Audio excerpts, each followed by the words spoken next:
Welcome to The Brain Dump, where we study the psychology of success. Join us as we probe the habits, rituals, and routines of top-performing artists, entrepreneurs, authors, athletes, and more to uncover the timeless principles we can all use to take our lives to the next level. Are you ready to plunge the grunge that's been gunking up your mind's eye? Great, then let's get to it. Guys, welcome back to The Brain Dump. Man, guys, I'm excited today. We have resident badass in the house, Mandy McAllister. How are you doing?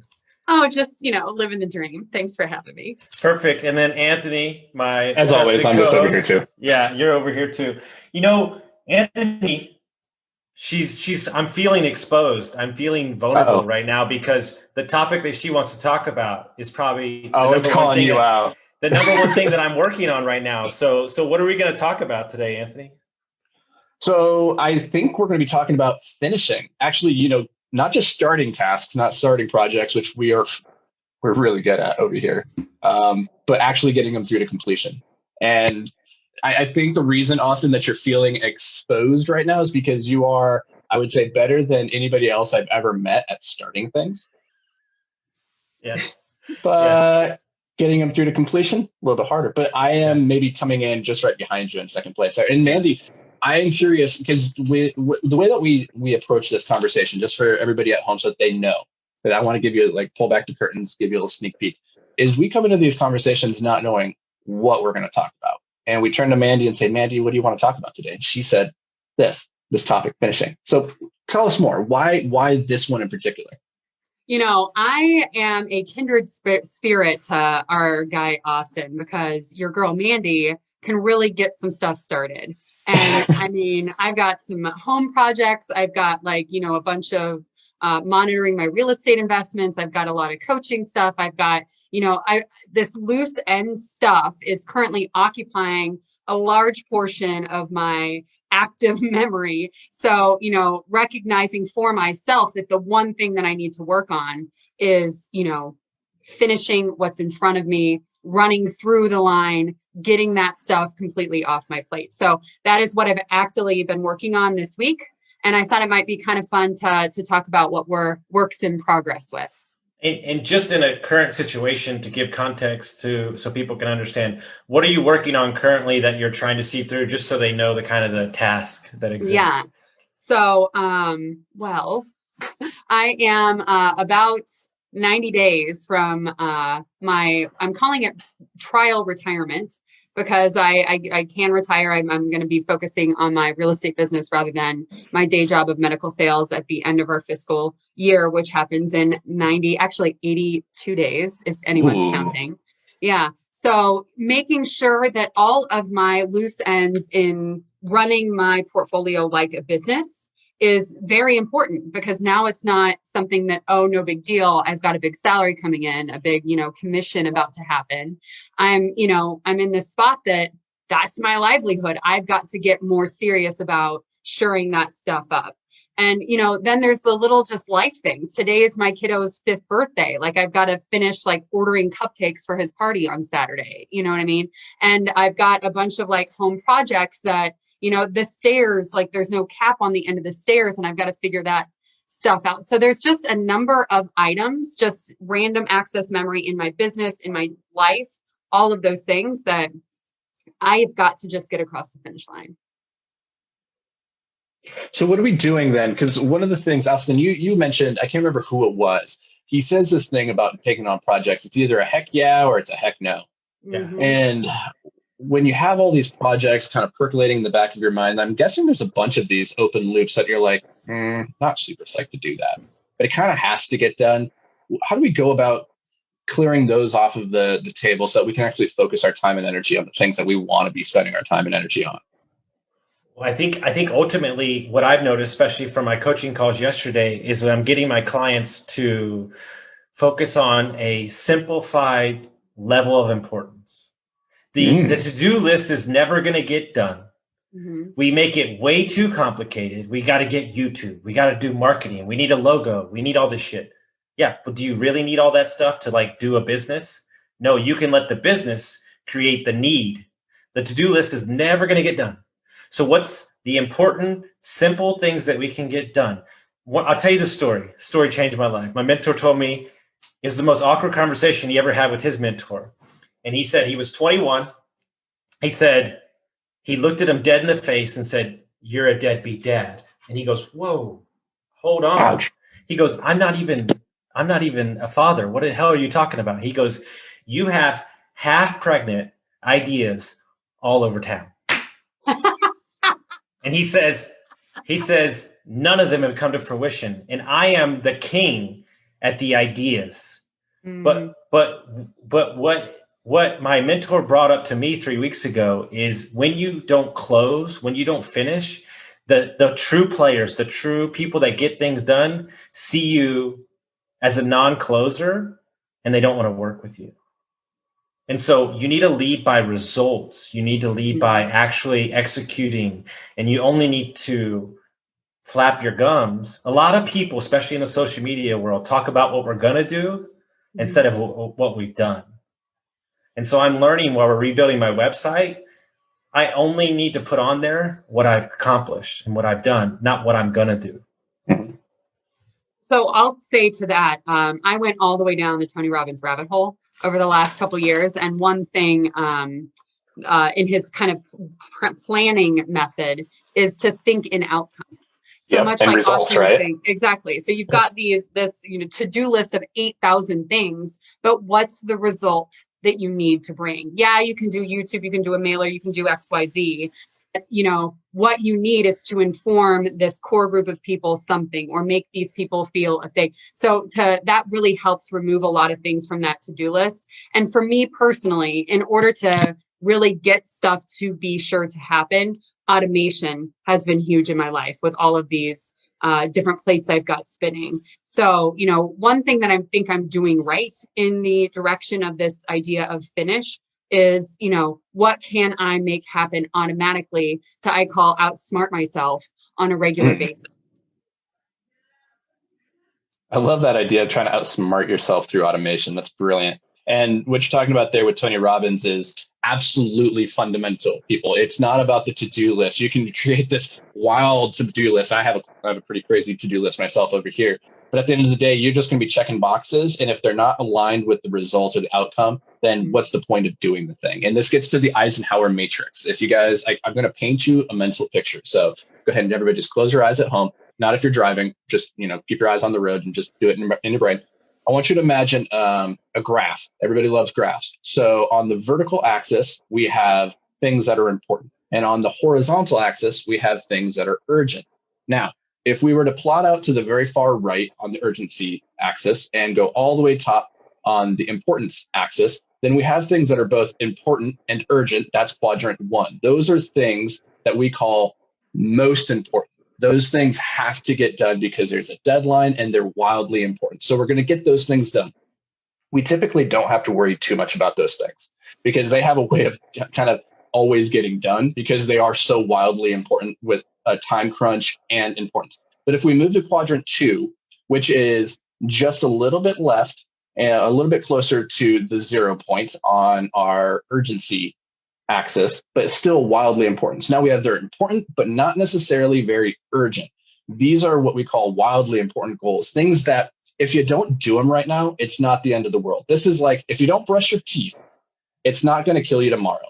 But in 20 years from now, when you have no teeth, you're going to be in kind of in a bad situation, right? So if we think about quadrant 1, these things that are wildly important and also wildly urgent, that's like eating every day. You're going to eat. You don't really have to put that onto the calendar. It's going to take care of itself. But those things in quadrant 2, those things that are important, but they're not necessarily urgent, they have a way of getting put off, and either never getting done or only getting done when they finally graduate to becoming urgent. And then we don't have the ability to do them necessarily very well. So I want you guys to be thinking in those terms of like, is this wildly important? Is it the most important?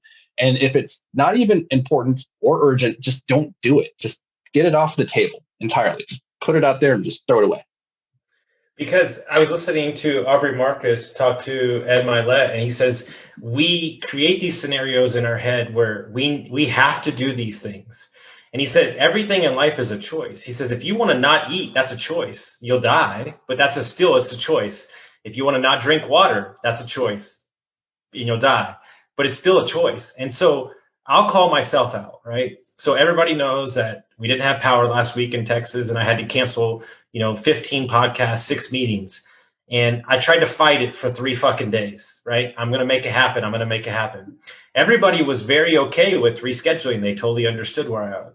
But there's a responsibility that I feel to knock those things off the bandwidth of my mind so I can move on to the next thing, because I'm a mover, I'm a builder.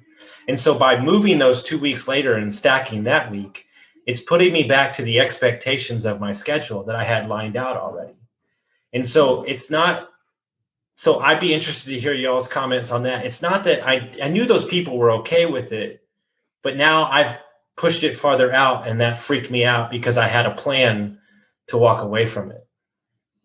It's getting things off the plate of your random excess memory, your stuff that is, you only have X number of bandwidth. And I think, Austin, the last time we spoke on a podcast, we talked about this book called Scarcity. And, not just there's this idea of scarcity in resources or in time, but there's also scarcity in bandwidth. So, there was a study that everyone was a dieter, and the people, that had to do these cognitive tests on a computer with the candy right there did worse than when the candy was across the room, because they were using all of their bandwidth to not eat the dang candy. So, there are ways, I completely agree with what you're saying. Like whenever, you see a snake, you kill a snake, right? Like to get that completely off your plate and allow that to be done. I'll say, one little hack that I've kind of come up with to loosen that bandwidth stuff for me is if I can put something on a list that I know I'm going to address at some time blocked part of time, then I can reopen that part of my bandwidth again. It's not completely done, but at least it's allocated to a different amount of time. Or, you know what I mean? So like I drive a lot for my day job. I'll yell at Siri, hey Siri, put Austin Linney on my follow-up list. And then I have time block to follow up. And then I can stop thinking about damn Austin's follow-up that I got to make, That damn Austin. So you're talking about the time blocking. I think time blocking is a really powerful tool. So let's explain that a little bit for people maybe that aren't familiar about it and how you guys are implementing.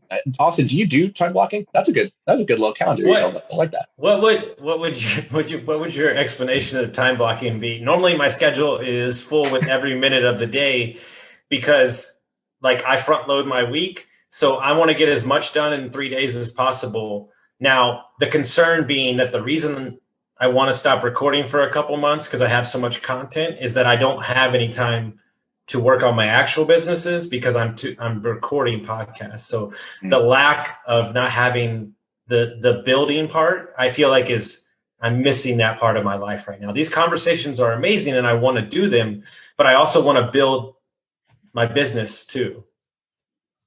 And until you prioritize that, it's not going to get done, right? So I think that for me, I'm a single mom of a 5-year-old, and I have a day job that's pretty demanding. And I, have this side hustle of multifamily investing that, has replaced my income. So I'll tell you, to get really ruthlessly protective of my time has been the thing that's helped me get things done and really get them finished and off my plate.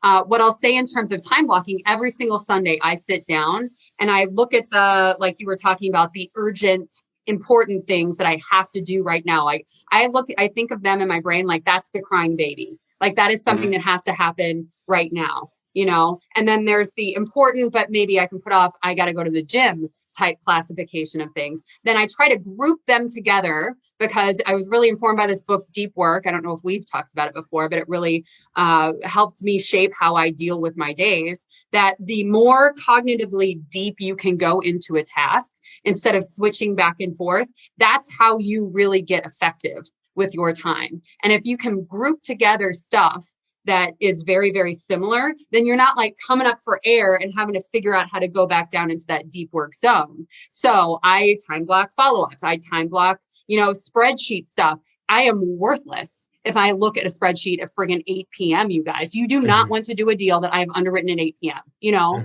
So I need to put that in a time where my bandwidth is not so scarce that I can really, really focus and get that finished in a shorter amount of time. You just posted about this yesterday, didn't you, Anthony? this exact topic. Did I? Yeah, well, I lose track. No, but basically it's the truth. And I'll let you jump in here, but we have more bandwidth in the morning time to handle harder tasks, right? Yeah, do the hard thing first.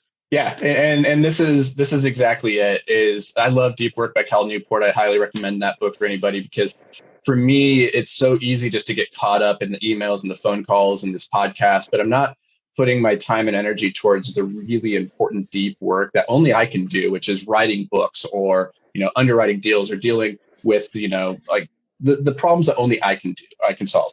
And for me, that is the morning is the time when I do that stuff. Am I mentally fresh? My willpower is not drained yet. If we look at willpower as being a finite muscle, then we need to apply it towards the things that are the most important early, and put off till later in the day the things that aren't quite so important. Like I can blow through my emails really quickly with very limited willpower. Like it's not the most important thing for me. But at the end of the day, it's this balance between being effective versus being busy. And quite often we make the mistake of doing things and filling our schedule with things that are busy, but at the end of the day, it didn't really move the needle forward.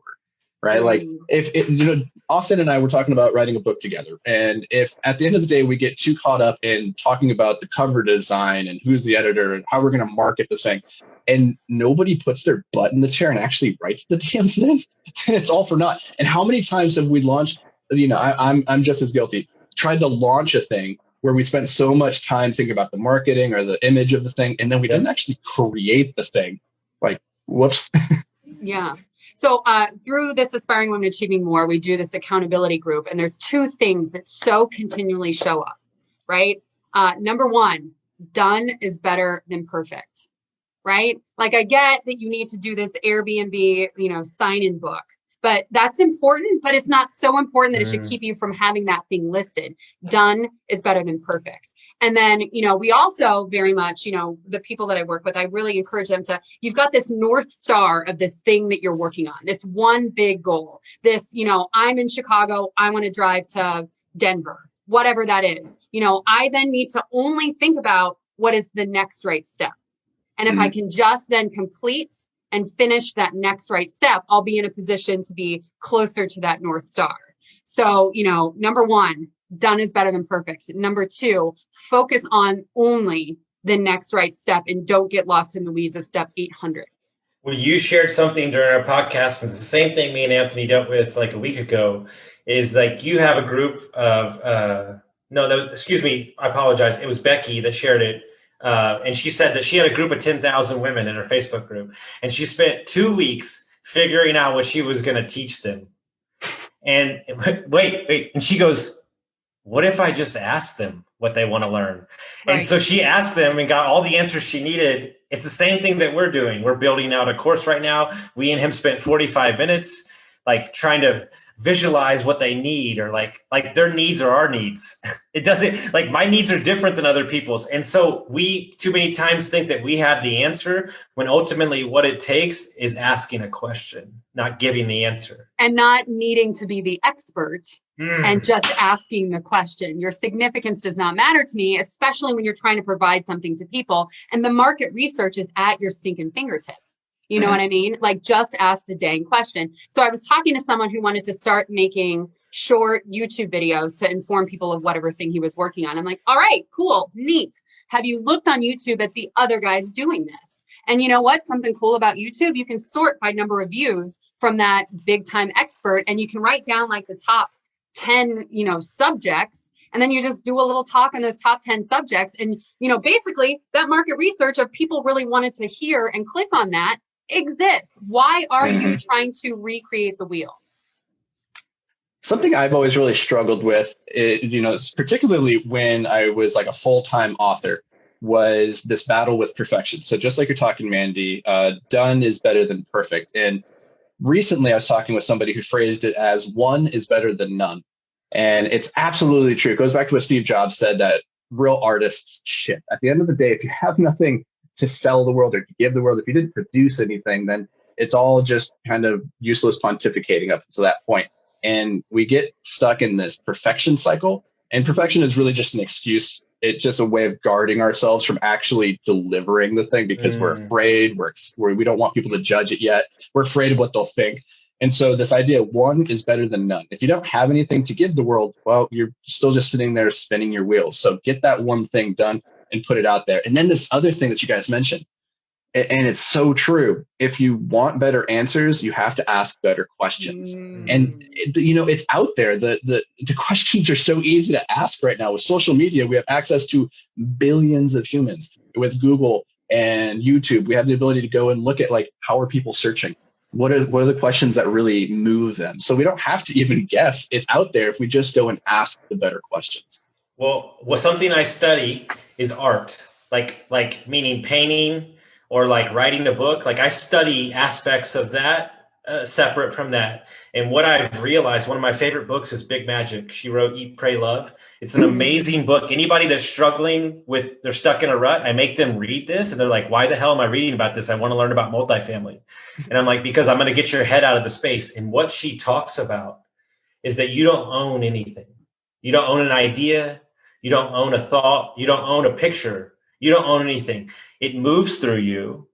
And if you choose to not act on it because of you want to be perfect, then it will move on to somebody else.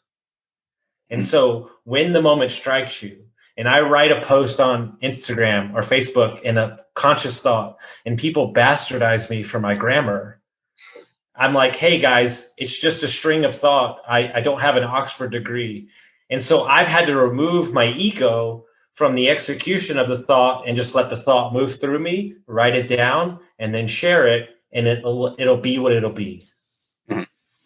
So I think especially, this idea of perfectionism is something we talk a whole lot about in Aspiring Women, because I think largely women who end up being very high performing adults were perfect little girls who sat still and did everything they were supposed to do and blah, blah, blah, right? So the perfectionism is really just a flavor of fear. And that the courage to go outside of that fear, especially when you're in this box of, I do everything perfect. I always got straight A's. Everything was exactly how it should be.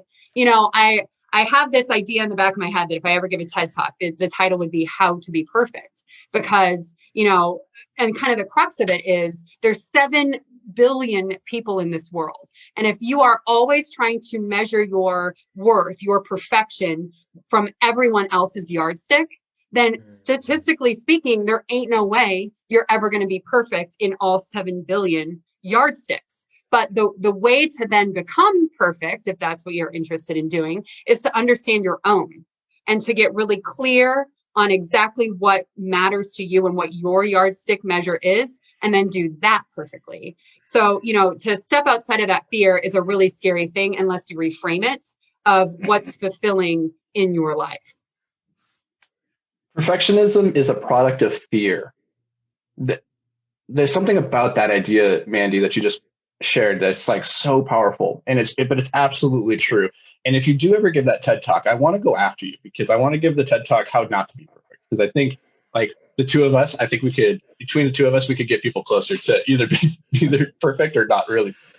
But let's talk about this. Okay, so everybody at this table is very good, I have the sense, of starting things and not being too held back from this idea of, what's the world going to think, or can I actually do this? Do I have a right to put this out into the world? But once we actually start that project and we get to say 60 or 70% done, that last 40% or 30%, that's really where like the rubber hits the road and things get hard. And then we have to start like tweaking things and improving things. And that's where I find my projects tend to stall out and die.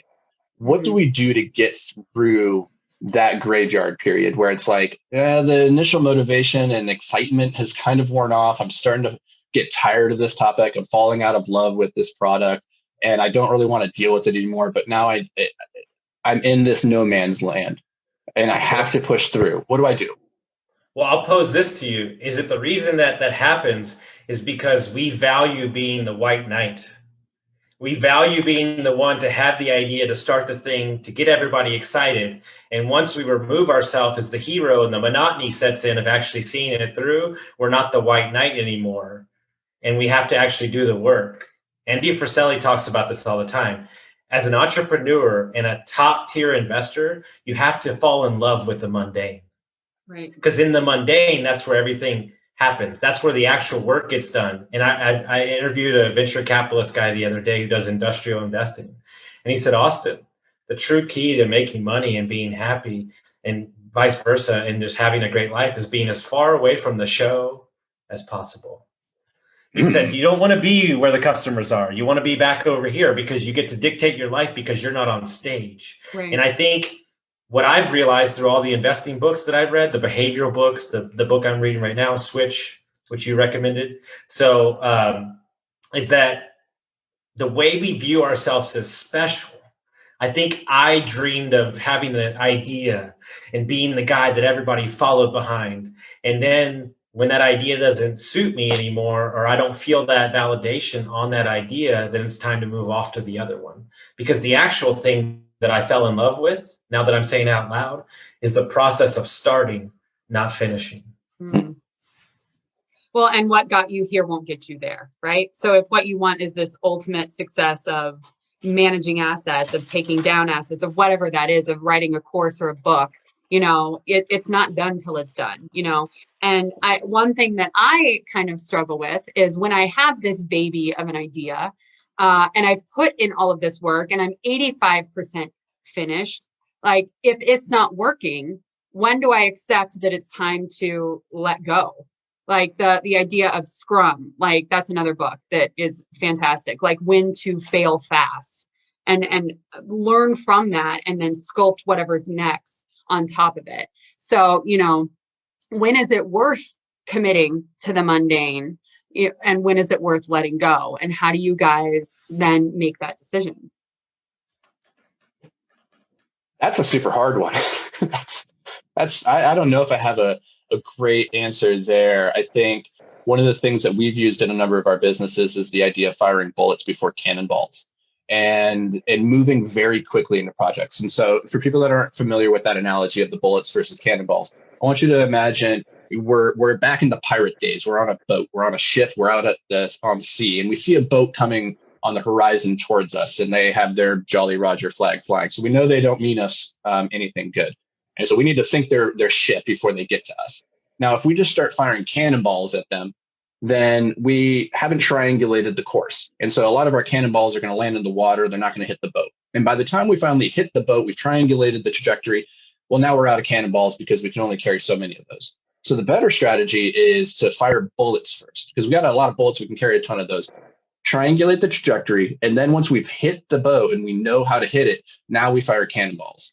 And so in business, the way this manifests is we fire bullets. We move really quickly at projects, at a market or a product or a service or at a customer base. And we just prove the concept in the smallest way possible. So the minimum viable product. Get it out there and see if you can hit the thing. And if you can hit the thing, okay, now it's time to go big towards the thing. And when you go with this mindset, it allows you to fail quickly and pivot and say, okay, well, let's scrap that idea. Turns out we're not very good at delivering that product, that service to that market. And then you can pivot, or you can say, oh, that was actually pretty close. Let's just make a tweak. And once you make that tweak, then you can start going bigger towards it.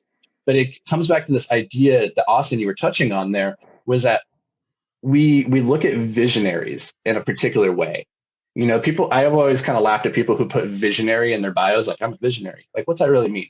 Like more and like cooler is if somebody gave me a bio that says I'm an executioner.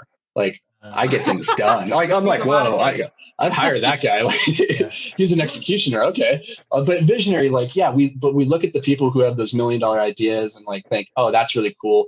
But if you can't execute it, what's the point? Like you're just a guy over there in the corner with an idea. And at a certain point, you can only be the guy with an idea for so long with nothing to back it up before people start to kind of write you off as being like just an idea person or kind of fluffy.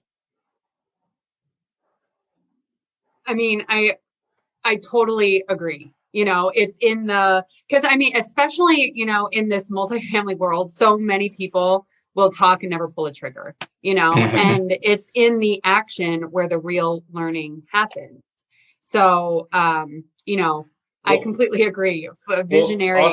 But also in the multifamily space, because y'all are both in it, don't you agree that the act of closing regardless of the unit amount or dollar amount, signifies more on the table than any cash flow that you will get, because with closing, people see you as that and then move more deals to you. And the momentum from that begets the things that you dreamed of.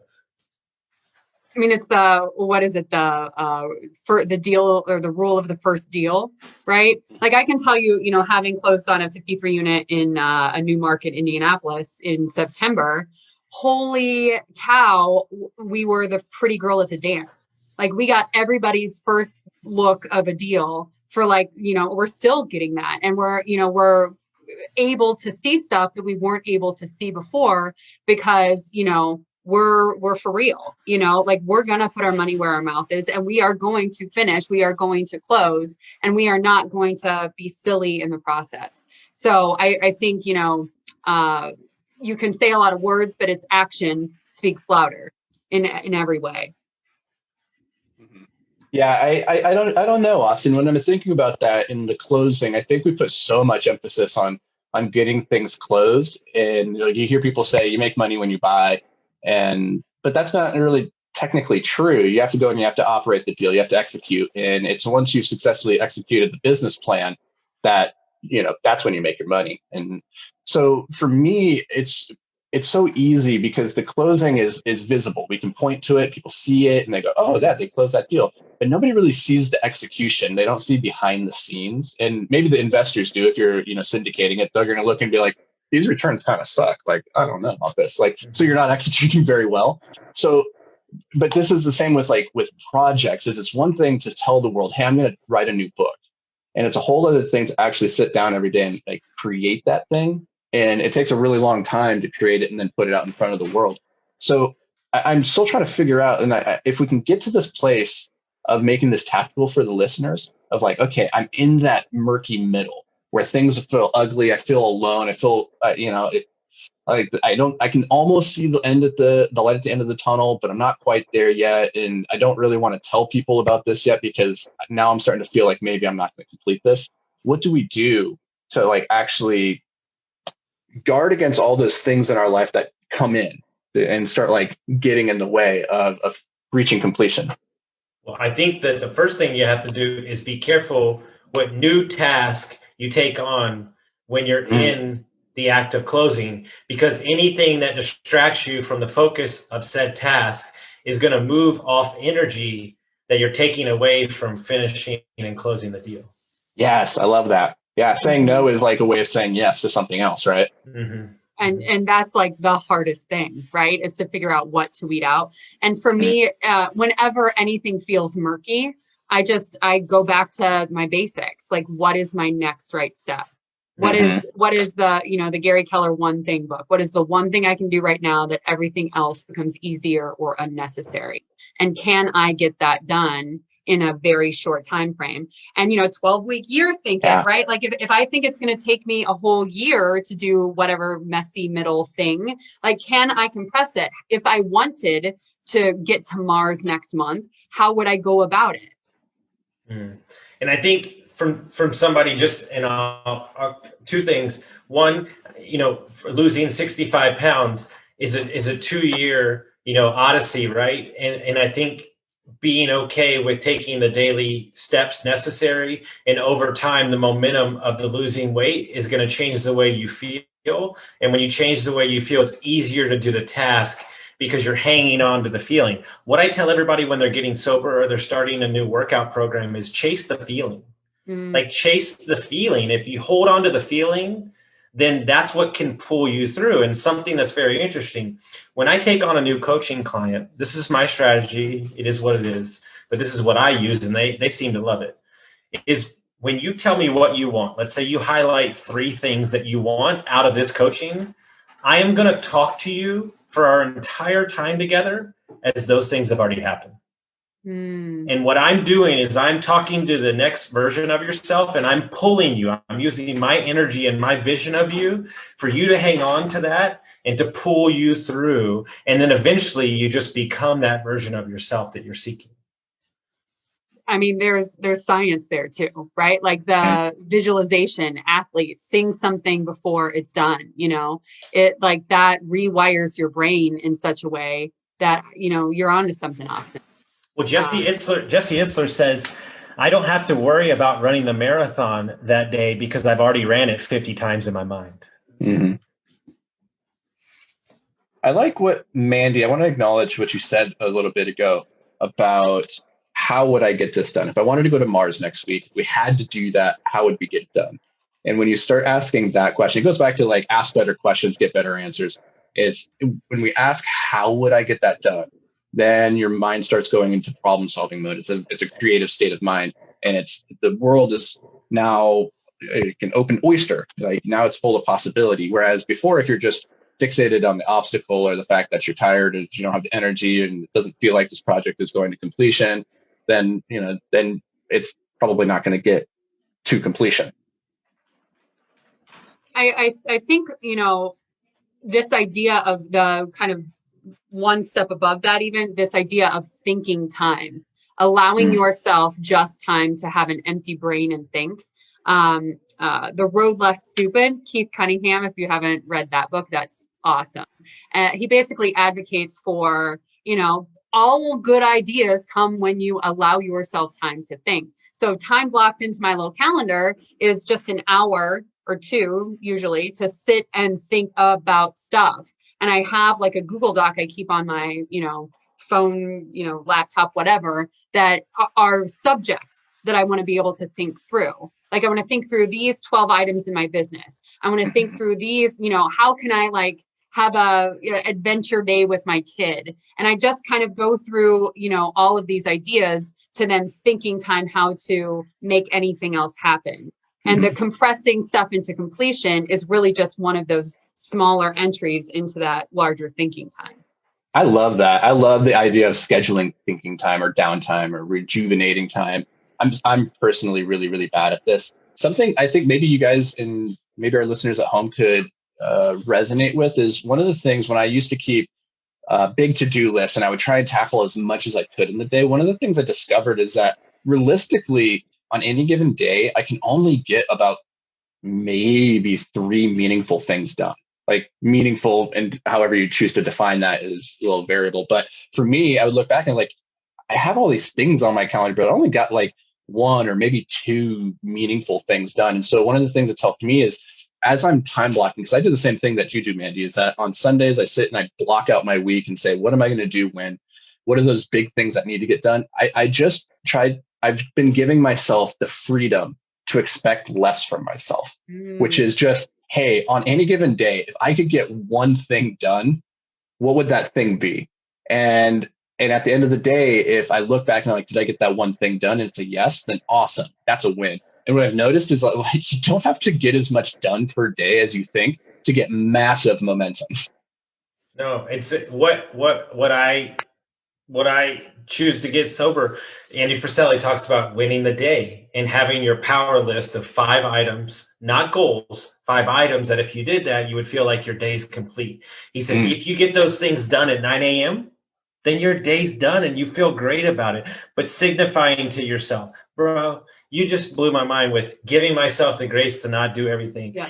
There's so many things that we think we need to do that ultimately don't move the needle. And I think at the end of the day, if people knew the things that all 3 of us were working on in the background that are long-term goals that don't see significantness right here, and they're going to wake up in 5 years and go, damn, that's crazy. You must have did that last Tuesday. And I'm like, no. The relationship that I have with people right now is a 22-year process. And that's why I can call on these things. It's this idea of when you're an overnight success, you're not really an overnight success, right? So in Atomic Habits, there's a story of, complaining that you don't have results right now is like an ice cube complaining that it went from -14 degrees to 31 degrees. Well, nothing is going to happen because all of the magic happens at 32 degrees when it can start melting. But there's no way it's going to start melting unless it made those first 40 whatever steps up to the melting point.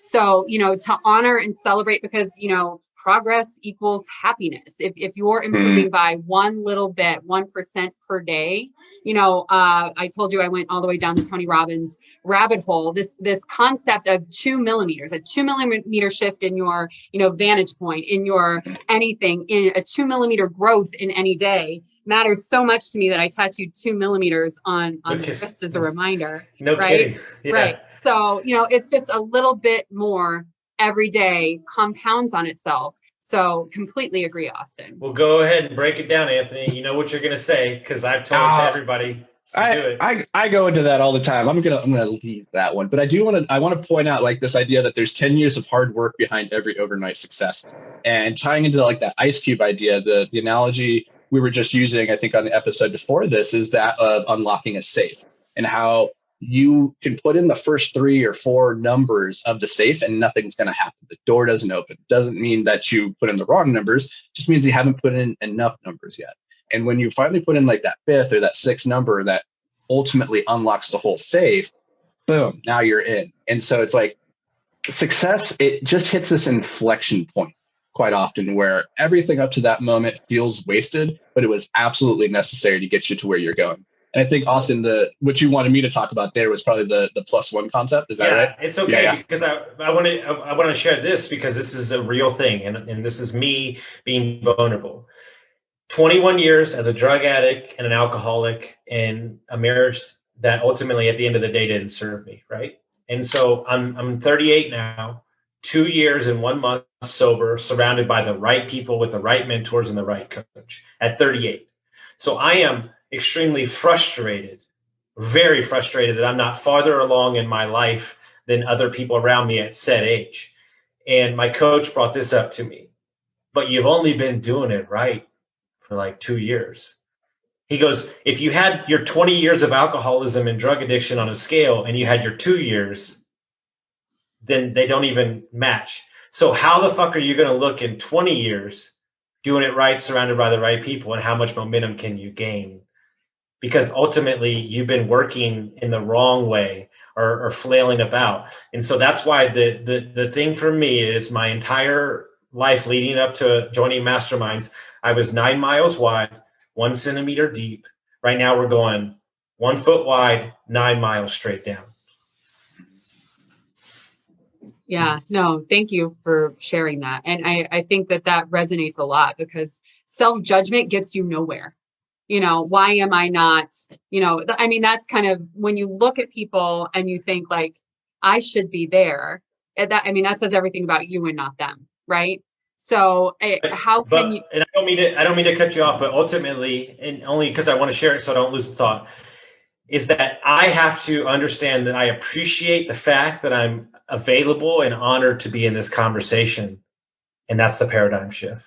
Exactly. And how can I model that thing that I want? How can I, like we were talking about market research, to make this concept of finishing my accomplishments or my forward movement even more fast, I think that involving yourself in the right groups, being around people who think bigger than you is, it matters so much. So for me, you've got 2 arms, right? This idea, you've got 2 arms, one to pull other people up and one to pull yourself up. And I identified like a year ago, I was doing a lot of pulling other people up, but I wasn't spending enough time, surrounding myself with people who were steps and steps and steps ahead of where I'm at now, that I can model where they're at. So I started involving myself in groups like that. And now I see so much more momentum in the direction of where I want to go. Mm-hmm. Mandy, that idea of like we have 1 arm to reach up and 1 to pull up it's powerful. It's powerful. And the way that I liken it is to the difference of a bucket full of crabs versus a barrel full of monkeys. And I think that is self-explanatory enough. I won't even. No, okay, so let's unpack this a little bit. So the bucket of crabs, if you put a bunch of crabs into a bucket, they all just kind of crawl around and they try to get out of the bucket. But as they're trying to crawl out, the other crabs are all reaching up and just kind of pinching and pulling. And so as the crabs try to get out, the other crabs are pulling them back in. And that's the scenario that most people find themselves in life, is you're surrounded with crabs, people who are pulling you back down to their level because that's just where they're at in life. And so as you're trying to improve your scenario, they see that and they try to pull you back because they don't want you to leave them behind. Now, the contrast of that is that you could put yourself into a barrel full of monkeys. And if you remember that game as a kid, like the monkeys, one arm was up and then the other arm was down. And the whole thing was that they connect to each other. So as one monkey's climbing up and out, he's reaching down and grabbing up his buddy. So you can either put yourself into a bucket full of crabs, or you can put yourself into a barrel full of monkeys. And it's all about the environment that you're surrounding yourself and the people that you put around you. If they are above you and helping and pulling you and encouraging you, then your life is just going to accelerate so much quicker. Things get so much easier. But if you're in an environment where everybody's just trying to pull you down, well, you're never going to get out of that bucket. So step one is get yourself into the right bucket or barrel. Austin, which are you in? That's really huge, No, one of the things I heard is that at every point in your life, you have to be mentoring somebody and somebody has to be mentoring you. You have to be pulling and pushing. And here's what's interesting. I'll give a leg up to my girlfriend on this. She says she laughs at all the dumb stuff that people do in gyms, all these stupid programs, when ultimately all you need in life is to push and pull when you work out. Yep. Pull something forward, push something out. That's the only workout you need. It's the same concept in life as general. Be pulling somebody and being pushed by somebody else. I love it. So guys, this has been a fantastic conversation. No, definitely not. Yeah. But we're getting to the top of the hour, so I want to respect your time, Mandy, and I really appreciate you taking the time to join us and give us some insights into like how you're approaching getting a lot done with 82 days left until semi-retirement. Who's counting now, Anthony? I have it on my calendar. I'm putting it in something we're gonna do is I want to do a Facebook Live the day that you're done. Ooh, and I want to catch raw emotion of. Here's the thing. Either fear or elation, no, which is no, extreme excitement and also scared shitless at the same time. Yeah, it's a perfect dichotomy. My palms are sweating. I'm not joking. My palms just started sweating. So this is absolutely Well, that's how you know that's the direction you need to go, right? It's towards our fear that we grow. Yep. Exactly. So if people want to find out more about what you do and how would they do that? How would they find out about you? Yeah, thank you. So all of the stuff I'm involved in, my investing arm, this Aspiring Women Achieving More, everything is kind of captured on mandymcallister.com. And you can get a hold of me through that. Love it. Perfect. I really appreciate this. So excited for you to come on and take the time. Wish your kid happy birthday for us. I'm very excited. It's a big week. You gotta make sure everything's perfect for the kid, but more importantly, you got to finish the birthday party. Yes. Yeah. Yes. Somehow I feel like that one's gonna get finished, right? Yeah. It's the crying baby. That's a crying baby thing. Yeah. I love the way that you put that, the crying baby. I'm like, oh yeah, the crying baby does get picked up. Yeah. Right. Thank you for this chance, guys. Super fun to talk about this stuff with you. You got it, guys. Thanks everybody so much. Make sure you share this to your friends, guys. And as we leave you, I want you to ask yourself, what is unfinished in your life? What do you need to finish that if you finish, you would release bandwidth within your ability to create more things that you could go on and finish? So don't be an open iPhone app that has a million apps open, and go out and finish some mind loops, close some things, and you're going to feel lighter, fresher, and you're going to be ready to attack more stuff. So I hope everybody has a great day and really appreciate this. Thanks, guys.